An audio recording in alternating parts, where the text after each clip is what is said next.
Good evening. I'm a useful idiot, but you are a mere idiot, so listen up. Our top stories to indoctrinate you with tonight are: Biden's war of terror on Americans is escalating to very protective proportions. We'll show you how elections are always legit, unless we say they're not. Starving to death is looking more and more wonderful. Will Fauci turn his emails over to the court? There was a beheading in California, naturally. And non-compliant athletes are a problem. All this and more. But first, this week, we observed the 20th anniversary of 9/11, the deadliest terrorist attack in American history. This 20th anniversary is a time when Americans grieved the tragic losses surrounding 9/11, while government agencies celebrated the new powers it gave them to invade the privacy of citizens. But rumor has it, the Biden administration is now viewing their political rivals as a bigger threat to America than the events of 9/11. Let's throw it over to Tucker Carlson with more. If you want to know what the Biden administration is really thinking, listen to the guy with the comb-over in the anchor chair at NBC. Here is his exchange with Kamala Harris, the sitting vice president, yesterday.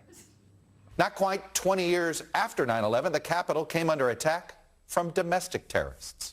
I began by asking the vice president about how, over 2 decades, our focus has had to shift from foreign terror to the threat from within. I think it is very dangerous, and I think it is very harmful, and it makes us weaker. So you look at everything from the fact that there are 11 people right now running for Secretary of State, the keepers of the integrity of the voting system of their state, who are election deniers. You heard it right here from our beloved Vice President Kamala Harris. Those who question the results of the 2020 election and seek election justice are indeed domestic terrorists who threaten to destroy our democracy. Well, aside from those circumstances of our fine leftist leaders apparently committing acts of domestic terrorism, you may not question the results of any election under any circumstances, ever. How can you win with Russian interference, though? That's a real thing. What I'm scared about in 2020. But rightly. Because I think he's an illegitimate president that didn't really win. So how do you fight against that in 2020? You are absolutely right. And you can have the election stolen from you. He's an illegitimate president in my mind. Would you be my vice presidential candidate? Folks, look, I absolutely agree. I agree with tens of millions of Americans who are very worried that when they cast the ballot on an electronic voting machine, that there is no paper trail to record that vote. And despite the final tally and the inauguration and the situation we find ourselves in, I do have one very affirmative statement to make. We won. Without voter suppression, Stacey Abrams would be the governor of Georgia. Andrew Gillum is the governor of Florida. If Al Gore won that election, I think he won it anyway. The one thing that Trump is fearful of when it comes to his being president is that finally we will see how illegitimate his victory actually was. Stopping it there, that clip alone, that section alone.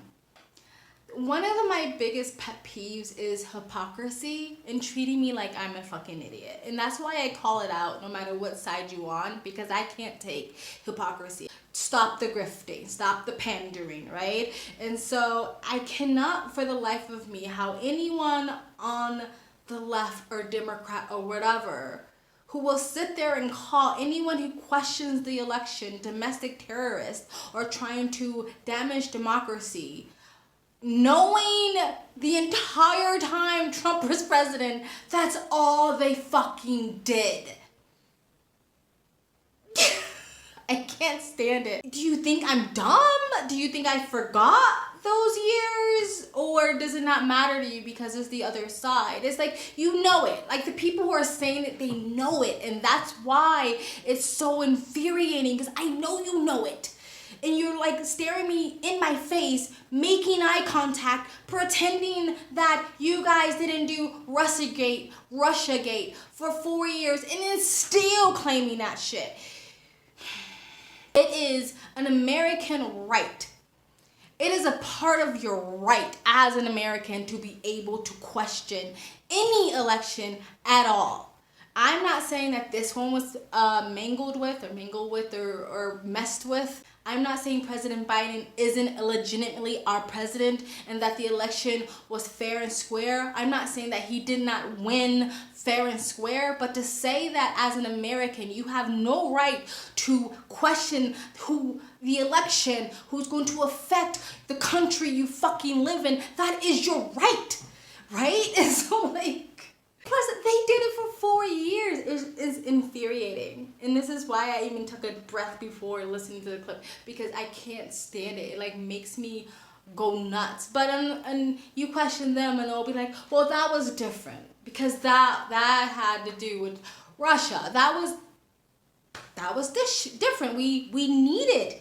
It was our duty to question it then. But now you're a domestic terrorist. I almost want ex-president to win again just so we can see them literally backtrack and go, well, now it's okay to question it because now we're losing power and we don't like that, so we're gonna question it so we can keep the power that we have as career politicians. And it's just frustrating how everyone plays along with it. It's like the mainstream media plays along with it, news anchors play along with it, the celebrities play along with it, the night show hosts play along with it, and it's like you're lying and playing dumb and you're being hypocritical in our face, and you think that we're so stupid not to be like it's an insult to my fucking intelligence. Okay, I am rambling. I am gonna stop. Let's get back to JP. In honor of 9/11, the Biden administration celebrated by raiding the homes of up to 50 Trump supporters. Because of 9/11, we must be willing to do whatever it takes to protect America from American citizens who are at least as dangerous as the 9/11 attackers, if not more. Right, Joe? Too much of what's happening in our country today is not normal. Donald Trump and the MAGA Republicans represent an extremism that threatens the very foundations of our republic. Indeed. And of those 50 citizens the federal government has intimidated with persecution, it turns out 100% of them support the current regime's political opposition. Now, we know that looks bad, but if you just listen to our talking points and pay attention to the sincerity that we act like we have when we convey them, then you won't be suspicious of anything. Unless you want to be investigated too, you'll gladly see how Biden weaponizing the Department of Justice and the FBI against his political rivals is not a fascist or communistic tactic. Intimidating and silencing those with dissenting political views is just part of how you uphold a democracy under the precedent, it's the new normal. To help clarify, fascist and communist dictators during a power grab may silence their opposition, but they also cause famines as another way of controlling the population. Just like Stalin did in the Soviet Union or Mao in China. And that's clearly not what we're doing here. And in other news, an updated count of US-based food processing plants that have been destroyed since Biden took office brings the grand total now up to 103. Stay tuned. I'm just gonna say this. The Great Reset. Destroy the economy so you can usher in a new. Let's continue. For updated numbers, because we're not done with that yet. Alternatively, some citizens are now taking their dependency on food out of the hands of those who control the food supply and putting it into their own hands by starting their own gardens. And surprisingly, the US government now wants you to register your garden with them, which you can obediently do at the USDA.gov website. Did you know that in some states in America it is illegal to collect your own fucking rainwater? That you are the only one that's going to be partaking in? They call it like a Food Administration dangerous health and safety, something like that risk. Literally. It is illegal in some states in America to collect free rain. AKA, they want you to stay on the fucking grid and they want you to stay dependent. But let's continue. For those who are worried about both the food supply and what the current government has done to it, and any further plans it may have for it, it makes sense that you would want to register your garden with the government. That way they can know about it. Anything else will probably have you starting to look like a domestic terrorist pretty soon. Starvation's cool. Moving on. A court has given Lord Anthony Fauci 21 days to turn over censorship emails between him and social media giants. This has to do with an investigation surrounding how the federal government colluded with big tech, instructing them on what to censor so that pandemic narratives, all of which have been proven to be true, could have the correct amount of monopolization in your mind. Now, aside from being science, Anthony Fauci is clearly someone who wants truth and justice to be served. So much so that he's expected to ask Hillary to personally deliver his emails to the courts. In Arizona, after winning the GOP nomination for governor, Republican Kari Lake's opponent, Katie Hobbs, is refusing to take part in the gubernatorial debate. As Kari Lake is known for being strong, principled, well-spoken, and quick on her feet, Hobbs even petitioned the Arizona Election Commission to abandon the debate in favor of a town hall-style meeting where she won't have to face or directly talk to Kari Lake. The Election Commission shut down her request, saying the debate will go on, with or without her. So it appears as though Kari Lake's opponent will be the first candidate in Arizona history to have enough courage to be scared enough to not be willing to take part in the debate in the race for governor. Hobbs is such an advocate for America and the US Constitution that she's abandoning her First Amendment right to free speech. And that's the type of courage the youth of Arizona can look up to. This just in! Biden got lost while trying to exit the stage again.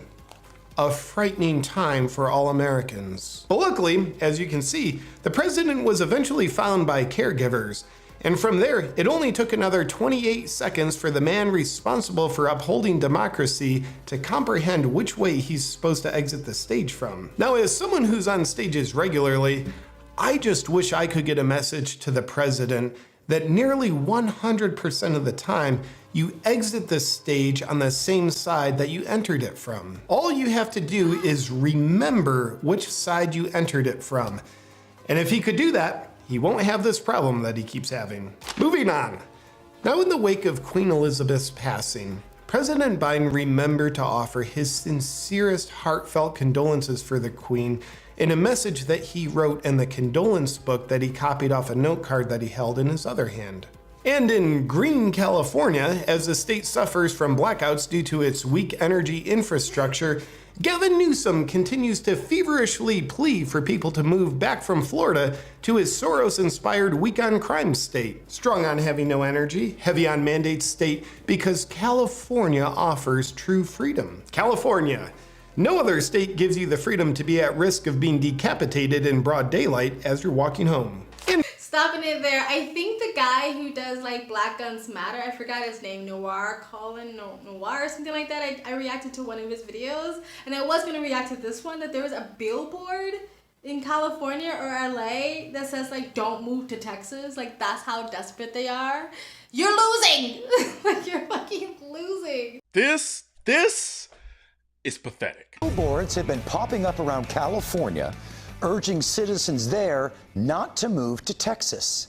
These billboards go on to say the Texas miracle died in Uvalde. I haven't seen this much projection since the Amber Heard and Johnny Depp trial. Because saying California citizens shouldn't move to Texas because of mass shootings is like Jada Pinkett telling Will Smith not to date the other woman because that woman is toxic. Seriously, California, LA, California as a whole is nice. There's a beautiful parts of California. It's really Los Angeles, LA County, and a bit of San Francisco. Yeah. Anyway, let's continue. Finally, tennis great Novak Djokovic was once again banned from playing in a major tournament, the US Open, because of his unwillingness to comply with health mandates. Though there's been a lot of scrutiny against this decision, we can assure you it's an important policy based exclusively on protecting players and their health.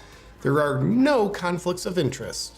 Remember, we're all still in this together, and you need to do your part so we can get back to going forward with a new normal. That's it for today's news.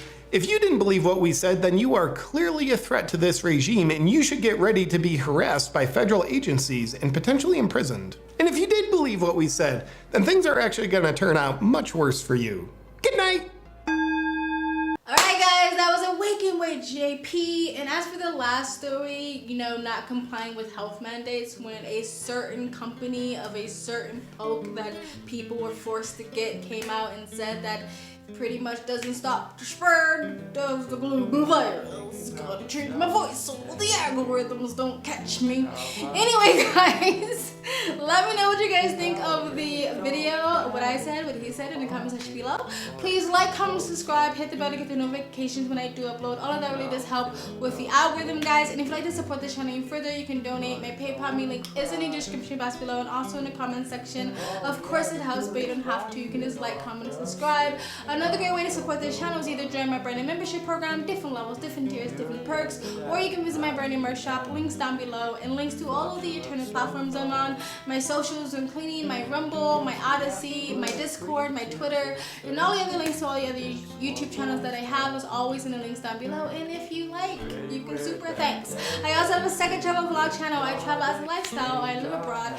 If you'd like to know where I am in the world, you can go to the description box below and also in the comment section. Hit the link, go subscribe to my travel vlog channel, and or follow me on my travel Instagram. My stories is usually what's most up to date. And you guys have an amazing day. Bye. Deathly hallows with you.